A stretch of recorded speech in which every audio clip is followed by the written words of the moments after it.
Everyone.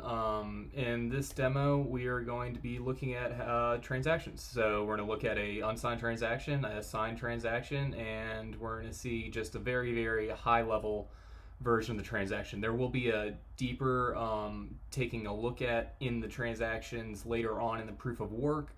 That's something when we go into the proof of work, we'll go into them.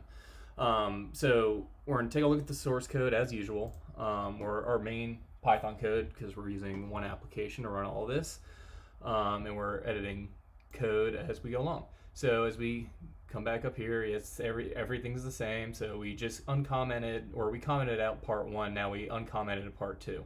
So if we come down to part 2, we're going to print out the user's nonce, and this is to keep track of the transactions. So when the nonce is the same as before, that means the transaction is now queued instead of pending.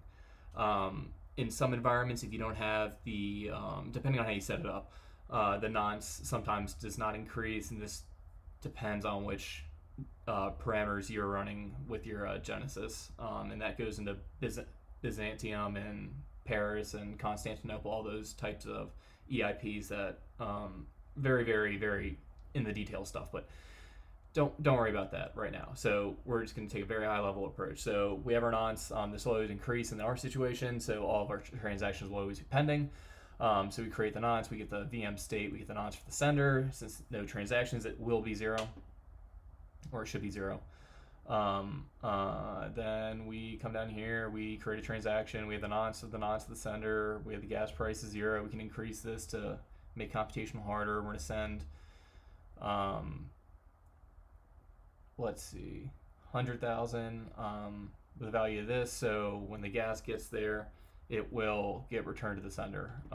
It'll get be received by the receiver. This is a weird way to do it, but this is the way that it was simple to do. Don't worry about it that much. So we're going to print out the unsigned transaction, then we're going to apply the private key, which we created above, to the transaction. And we're going to see the values that have been populated from that.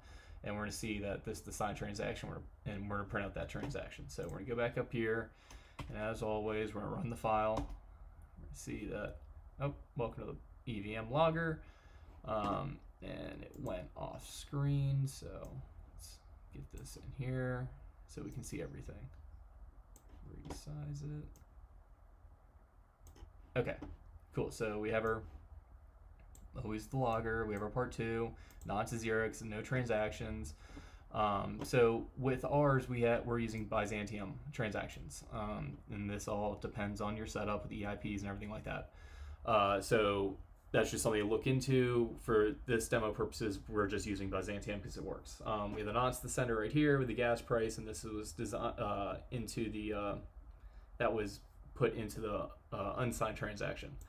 But we have 0 value and 0 data right here. So we end at data equals 0, or for the hex encoding right there.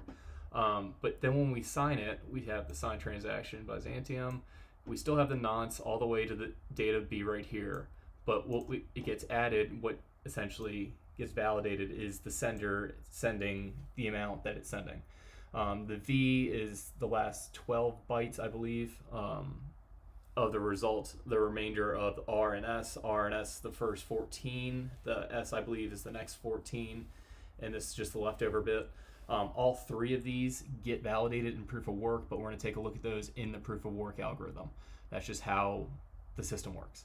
But we see that when we do sign the transaction, we get these signatures, or the output of the signature that gets run through the validation of the proof of work for the transaction itself. So that's just something really cool about the Python EVM, where we can print out the unsigned transaction and the signed transaction right next to each other, right in, like, within 3 lines of code, and it'll be repeatable. We can run this again, and since it's running the same exact values over and over again, we'll get the same exact thing over and over again. So this is fantastic for testing purposes, and we're going to take full advantage of this later on in the future demos. Thank you very much for watching, and I hope you consider watching the other videos in this demo.